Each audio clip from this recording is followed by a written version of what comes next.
Hi friends, welcome back to my channel. This is किया और आज मैं जिस मूवी का रिव्यू करने वाली हूँ उसका नाम है the last women on the earth.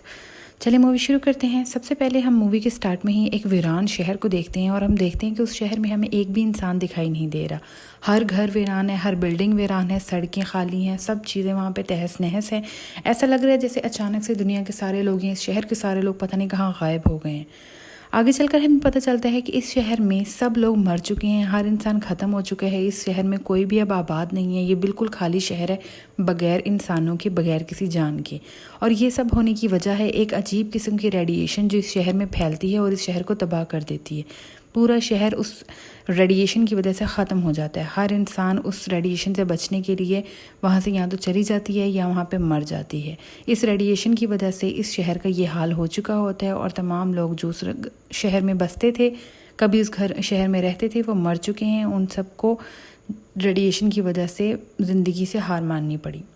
अगले ही सीन में हम एक लड़की देखते हैं जो कि अपने आप को पूरी तरह से कवर किए होते हैं। किसी तरह से उसने अपने पूरे जिस्म को, पूरे मुंह को किसी जैकेट या किसी टोपी के ज़रिए अपने आप को कवर किया होता है। उसका नाम ऐना होता है। वो ऊंचे पहाड़ों से नीचे उतरती हुई शहर की तरफ जा रही होती है।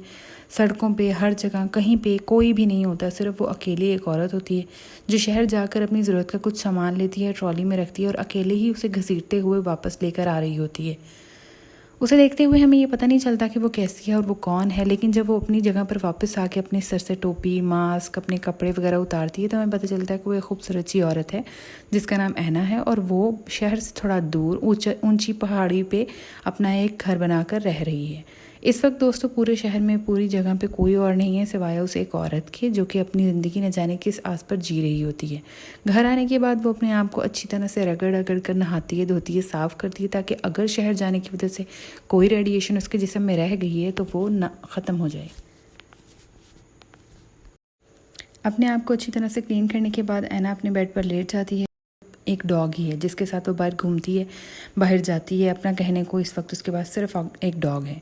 अचानक उसका डॉग दिन में कहीं भागने लगता है। ऐना उसका पीछा करती है तो देखती है कि उसे वहाँ पर कोई इंसान के ट्रेसेस मिलते हैं, जैसे यहाँ पर कोई हो। जब वो अपने डॉग के पीछे पीछे जा रही होती है, उसके पास गन भी होती है अपनी सेफ्टी के लिए, तब वो अचानक से अपने डॉग का पीछा करते हुए देखती है कि वो एक जगह पर जाकर रुक जाता है। जब ऐना उस जगह पे गौर करती है तो उसे एक कैरावैन टाइप का कुछ डब्बा सा नज़र आता है और प्रॉबेबली इसमें शायद कोई इंसान हो। इस उम्मीद में उस कैरावैन को ऐना गौर से देखने लगती है एक जगह छुप के। तभी हम देखते हैं जब ऐना उस कैरावैन को देख रही होती है तो अचानक उस कैरावैन से एक आदमी निकलता है जो कि एक मशीन के ज़रिए उस जगह को टेस्ट कर रहा होता है। वो मशीन कुछ डिटेक्टर टाइप इस्तेमाल में आने वाली लगती है जिससे वो शायद इस जगह का टेम्परेचर चेक कर रहा है या फिर ये चेक करने की कोशिश कर रहा है कि कहीं इस जगह पे भी वही रेडिएशंस तो नहीं जो इंसानों को शहर में ख़त्म कर रही हैं। और जब वो चेक कर लेता है आदमी और उसे लगता है कि यहाँ पर कोई रेडिएशन नहीं है, यहाँ पर वो मसले नहीं हैं, तो अचानक वो आदमी खुशी से पागल होने लगता है, खुशी से चीखने चिल्लाने लगता है क्योंकि उसको एक जगह, महफूज जगह मिल चुकी होती है। ये वो दूसरा आदमी होता है जो शायद रेडिएशन से बच के ऐना की तरह इस जगह पहुँचा होता है। दोस्तों इसका नाम होता है जॉन। इस आदमी का नाम जॉन होता है और जॉन एक महफूज जगह की तलाश में यहाँ पहुँचा होता है। जब ऐना उसे देखती है तो फ़िलहाल के लिए वो उससे कोई बात नहीं करती, ना उसके सामने आती है, बस छुप कर उसको ऑब्ज़र्व करती है कि आखिर वो कर क्या रहा है। देखते ही देखते आदमी एक तरफ को चला जाता है और उसी के पीछे डॉग भी भागने लगता है, डॉग उसका पीछा करने लगता है। ऐना जब ये देखती है तो अपने डॉग को फॉलो करते हुए वो भी वहीं जाती है और अचानक वो देखती है कि वो आदमी एक नदी में नहा रहा होता है। प्रॉबेबली वो आदमी ये कोशिश कर रहा है कि वो इस नदी में नहा कर अपने अंदर से जो भी रेडिएशन उसको टच हुई हों वो सारी रिमूव हो सके। लेकिन ऐना उसे देख कर चिल्लाने लगती है कि इस पानी से बाहर निकल जाओ, ये पानी ख़तरनाक है, इस पानी में तुम्हारी मौत हो सकती है। ये पानी का झरना जो बह रहा है ये उसी शहर से आ रहा है जहाँ रेडिएशन फैली हुई है और मोस्ट प्रॉबेबली इसमें नहाने के बाद तुम भी अफेक्टेड हो जाओगे और मर जाओगे। ये सुनकर वो आदमी पहले तो परेशान होता है और उसे लगता है कि शायद ऐना उसको नुकसान पहुंचाएगी, तो वो ऐना को गन दिखाता है, जिस पर ऐना उसे समझाने की कोशिश करती है कि मैं तुम्हें नुकसान नहीं पहुंचाऊंगी, मैं तो खुद बहुत मुश्किलों से यहाँ पर जी रही हूँ अकेली, मैं तुम्हें क्यों तंग करूँगी। वो अपने हाथों को ऊपर उठा लेती है और अपने आप को सरेंडर करने की सिचुएशन में उसको कहती है कि प्लीज़ ऐसा ना करो। वो आदमी भागते हुए अपने आप को दवाई लगाने की, अपने आप को इंजेक्शन लगाने की कोशिश करता है, पर वो इतना डर चुका होता है कि वो अपने आप को इंजेक्शन भी नहीं लगा रहा होता, उससे हाथ कांप रहे होते हैं। तभी ऐना उसकी यहाँ पे मदद करती है और उसके लिए इंजेक्शन को पकड़ती है और इंजेक्शन उसकी बाजू में इंजेक्ट कर देती है। दोस्तों इसके बावजूद उस बेचारे को रेडिएशन का इफ़ेक्ट हो चुका होता है और वो ठीक नहीं हो रहा, तो बल्कि बहुत बीमार हो जाता है। ऐना उसको अपने साथ अपने घर ले आती है, क्योंकि यही एक इकलौता इंसान उसे बहुत दिनों के बाद देखने को मिला था और वो चाहती है कि ये बच जाए।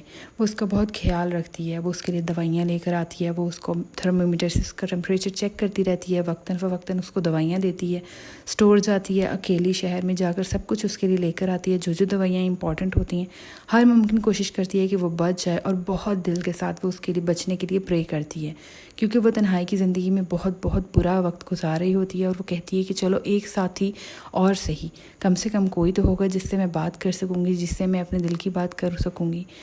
आखिरकार उसकी बहुत सारी मेहनत के बाद जॉन ज़िंदगी की तरफ वापस लौटता है। उसकी तबीयत को थोड़ी बहुत ठीक होना शुरू होती है और वो अपनी ज़िंदगी की तरफ वापस आ जाता है। ऐना इस सब में उसकी बहुत मदद करती है, यहाँ तक कि उसको चलने फिरने में मदद करती है, उसका सहारा बनती है।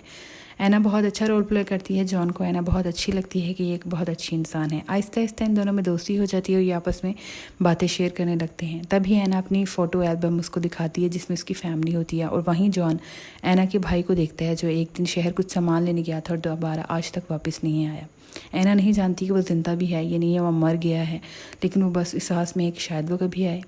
ऐना उसे बताती है कि उसके ट्रैक्टर में गैस भी नहीं है, तो इस पर जॉन उसे कहता है कि तुम जाकर गैस भरवा सकती हो। माना कि गैस भरने वाले आदमी नहीं है, लेकिन गैस तो है। ऐना के दिमाग में ये आइडिया पहले नहीं आया होता, तो वो जाती है, जाकर अपने लिए गैस भर कर लाती है और अपने ट्रैक्टर को दोबारा स्टार्ट करती है। रात को डिनर पे वो इस आइडिया के लिए जॉन को थैंक यू बोलती है। जॉन कहता है कि जब हम इस तरह की ज़िंदगी गुजार रहे होते हैं तो अक्सर हमें वो छोटी छोटी चीज़ें भी सोचनी नहीं होती जो कि हम बहुत ईजीली सोच सकते हैं, तो इसमें तुम्हारा कोई कसूर नहीं है, मेरे साथ भी ऐसा बहुत बार हो चुका है। यहाँ वो एक दूसरे के साथ काफ़ी बातें करते हैं और एक दूसरे को अपने दिल का हाल बताते हैं, अपने मसले शेयर करते हैं।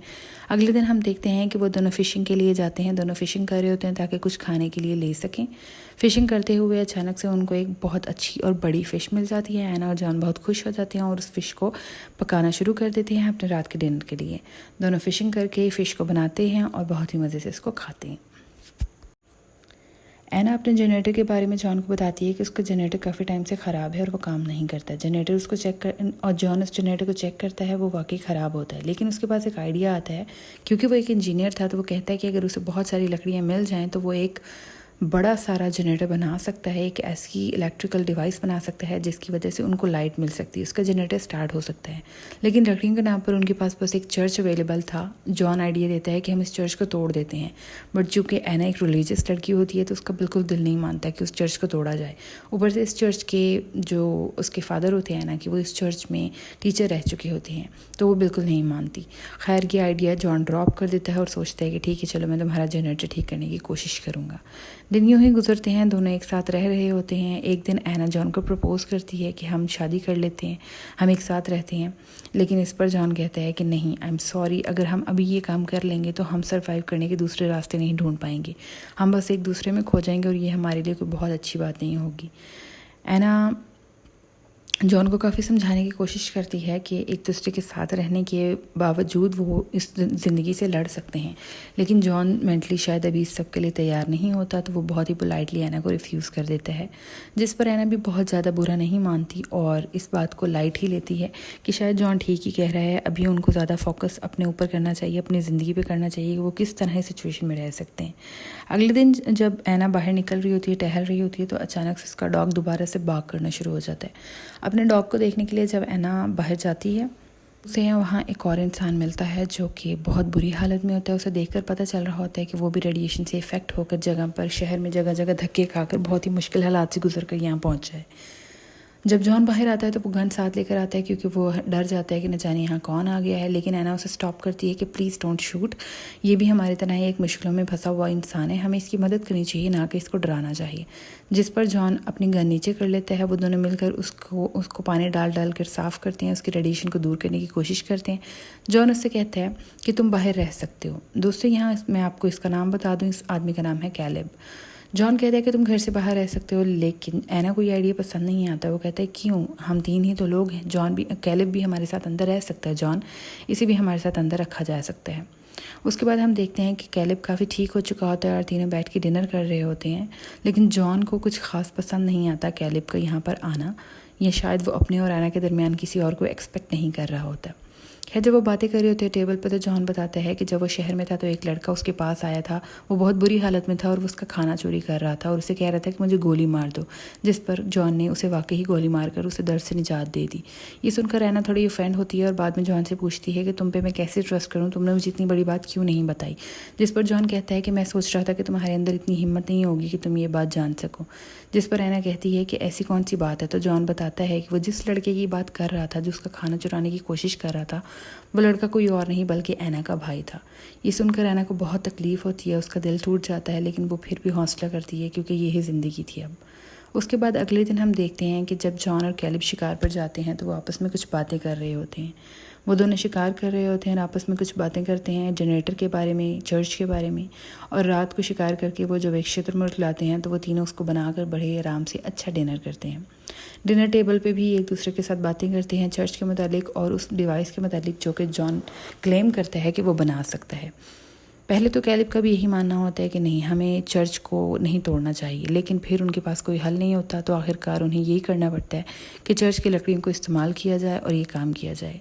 इस सब में हम देखते हैं कि ऐना और कैलिब की काफ़ी अच्छी बॉन्डिंग हो रही होती है। वो एक दूसरे के साथ काफ़ी खुश होते हैं और एक दूसरे की कंपनी इंजॉय कर रहे होते हैं, जो कि जॉन को कतई पसंद नहीं आता। जॉन को ये चीज़ बहुत बुरी लगती है, वो बहुत अफेंड हो जाता है। रात को वो ऐना से जब इस बारे में बात करता है तो ऐना कहती है कि क्या तुम मुझ पर शक कर रहे हो। जिस पर जॉन कहता है कि नहीं, मुझे तुम पर कोई शक नहीं है, मुझे तुमसे कोई मसला नहीं है, मैं बस तुम्हें ये कह रहा हूँ कि तुम उससे ज़्यादा फ्रैंक हो रही है और तुम्हें नहीं होना चाहिए। एनीवेज बात यहाँ ख़त्म हो जाती है और उसके बाद हम अगले सीन में देखते हैं कि ऐना, जॉन और कैलिब तीनों इंजॉय कर रहे होते हैं, वाइन पी रहे होते हैं, डिनर कर रहे होते हैं और उसके बाद वो कुछ टाइम एंजॉय करने के लिए लेक पर चले जाते हैं क्योंकि उन्होंने लकड़ियाँ जमा कर ली होती हैं और उनका प्रोजेक्ट अनकरीब स्टार्ट होने वाला होता है। इसमें ये एक गेम खेलते हैं लेक में कि कैलिब एक बॉटल उछालेगा और जो उसे ढूंढ कर लाएगा वो जीत जाएगा। पहले जाता है जॉन, जिसे नहीं मिलती। उसके बाद दूसरे नंबर पर जाती है ऐना। जब ऐना वो बॉटल ढूंढने के बाद वापस आती है तो आकर कहती है मुझे बॉटल मिल गई थी, लेकिन मेरे हाथ से वो फिसल गई और छूट गई। इस पर कैलिब कहता है कि मैं तुम्हारी बात पे यकीन नहीं करता, इसलिए मैं तुम्हारे साथ जाऊंगा ये देखने के लिए कि तुम सच कह रही हो या तुम झूठ कह रही हो। यहाँ जॉन को फिर प्रॉब्लम होने लगती है। उसे ये बात बिल्कुल अच्छी नहीं लगती कि ऐना और कैलिब क्यों इतने करीब आ रहे हैं। वो फिर से घर जाता है और जाकर ऐना को इस पर प्रपोज कर देता है। ऐना से कहता है मैं तुमसे प्यार करता हूँ, आई एम रियली सॉरी जो मैंने पहले कहा, लेकिन हम अब एक नया रिश्ता स्टार्ट कर सकते हैं। जब वो घर पहुंचते हैं ऐना बहुत एक्साइटेड होती है। ऐना को लगता है कि आज उसके और जॉन के बीच की सारी दूरियां मिट जाएंगी, लेकिन ऐसा हो नहीं पाता क्योंकि जॉन इतना ज़्यादा ड्रंक होता है कि वो घर पे आते ही सो जाता है। ऐना अपने आप को बहुत ज़्यादा अकेला महसूस कर रही होती है। वो जॉन को उठाने की कोशिश करती है, लेकिन वो जब नहीं उठता तो वो कैलिब के कमरे में चली जाती है। अगली सुबह जब वो बैठी होती है तो अचानक से कैलिब आ जाता है और कैलिब की और ऐना की बॉडी लैंग्वेज से जॉन को शक होने लगता है कि ज़रूर इनके दरमियान रात को कुछ हुआ है। और ये जानकर जॉन के अंदर बहुत बड़ा लावा फटता है और उसको बहुत बहुत बुरा लगता है। वो बहुत अफेंड होता है, लेकिन वक्ती तौर पर कुछ नहीं कहता। लेकिन नेक्स्ट सीन में वो जब कैलिब के साथ बाहर जाता है तो वो कैलिब को कहता है कि तुम्हारे आने से बहुत कुछ अच्छा हुआ है, मेरे और ऐना के रिश्तों को एक नया मोड़ मिला है, हमने सोचा है कि हमें एक साथ रहेंगे और मुझे तुम्हारे आने से खुशी हुई है। जिस पर कैलिब कहता है कि ये झूठ है, मैं जानता हूँ कि तुम मेरे आने से खुश नहीं हो। अगले सीन में हम देखते हैं कि वो डिवाइस जो इलेक्ट्रॉनिक डिवाइस तैयार करने की कोशिश कर रहे थे बिजली को खींचने के लिए, वो तैयार हो चुकी होती है। जिस पर ये सब बहुत खुश होते हैं। बस इन्हें कुछ टेस्ट रन करने होते हैं और उसके बाद उनकी ये मशीन उन्हें इलेक्ट्रिसिटी दे सकती है। इस बात पर ये सब बहुत ज़्यादा खुश होते हैं कि फ़ाइनली अब कम से कम उनके पास इलेक्ट्रिसिटी होगी। इसी को चेक करने के लिए जब कैलिब नीचे जाता है सूट पहनकर, तो एक बार वो फिसल कर गिरने लगता है, जिस पे जॉन उसे खींच लेता है। लेकिन जब वो दोबारा गिरने लगता है तो उसे खींचने की बजाय जॉन उसको ऐसी नज़रों से देखता है जिससे कैलिब समझ जाता है कि अब वो उसे ऊपर नहीं लेगा। घर जाने के बाद जॉन ऐना को कहता है कि कैलिब को दूसरे साथियों को ढूंढना था, दूसरे लोगों को ढूंढना था, उसे कुछ करना था, तो वो हमें छोड़कर जा चुका है। जिस पर ऐना को उसकी बात पे यकीन नहीं आता। वो बिल्कुल भी इस बात पे यकीन नहीं कर पाती कि कैलिब एक ऐसी सेफ जगह को छोड़कर सिर्फ दूसरों को ढूंढने के लिए बाहर चला गया है, और वो भी बगैर ऐना को गुड बाय किए या बताए। ऐना को इस बात पे बहुत हैरत होती है। हालांकि वो कैलिब से प्यार नहीं करती, वो जॉन से ही प्यार करती है। कैलिब के साथ बिताए वक्त उसकी एक गलती होती है, अकेलेपन का नतीजा होता है। लेकिन ये सुनने के बाद उसे बहुत बुरा लगता है। जब वो बाहर भागती है, वो यहाँ वहाँ देखती है कैलिब के लिए, उसे कैलिब कहीं नज़र नहीं आता। वो समझ चुकी होती है कि कैलिब मर चुका है और उसको जॉन ने ही मारा है।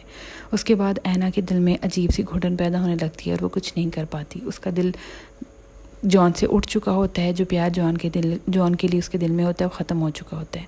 अब वो डिवाइस भी तैयार हो चुकी होती है जो इलेक्ट्रिसिटी पैदा करने वाली होती है, और ऐना के जनरेटर की वजह से और उस डिवाइस की वजह से उसके घर की लाइट भी आ जाती है। ऐना इस बात से खुश तो होती है, लेकिन उसके दिल की उदासी कम नहीं हो पाती।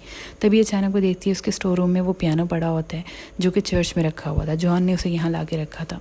ऐना उस पर बैठ कर एक बहुत ही सैड धुन बजाती है, जिससे हमें पता चलता है कि ऐना का दिल अब बिल्कुल ही मोहब्बत से खाली हो चुका है, जो कि जॉन के लिए थी। जॉन की नज़रों में भी नहायत ही ज़्यादा अफसोस का तासुर हमें नज़र आता है, क्योंकि वो जिससे प्यार करता था उसे अपने शक के चक्कर में खो बैठा, और साथ ही साथ वो अपनी इंसानियत भी खो बैठा, क्योंकि उसने एक इंसान को मार दिया जान से।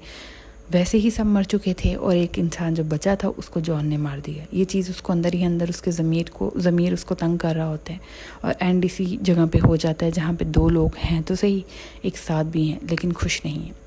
दोस्तों ऐसा ही होता है जब हम अपनी सेल्फ़ के लिए, अपने आप के लिए खुद गर्जी में आकर कोई गलत कदम उठाते हैं तो बाद में हमें कहीं ना कहीं उसका रिग्रेट रह जाता है। खैर, आपको ये स्टोरी कैसी लगी ज़रूर बताइएगा कमेंट्स में, और किस मूवी पे एक्सप्लेनेशन चाहते हैं कमेंट डाउन बिलो। मैं कोशिश करूँगी कि आपके लिए अच्छी से अच्छी मूवीज़ एक्सप्लेन करती जाऊँ। Thank you so much. और अगर आपने मेरे चैनल को सब्सक्राइब नहीं किया तो please do subscribe. Bye bye.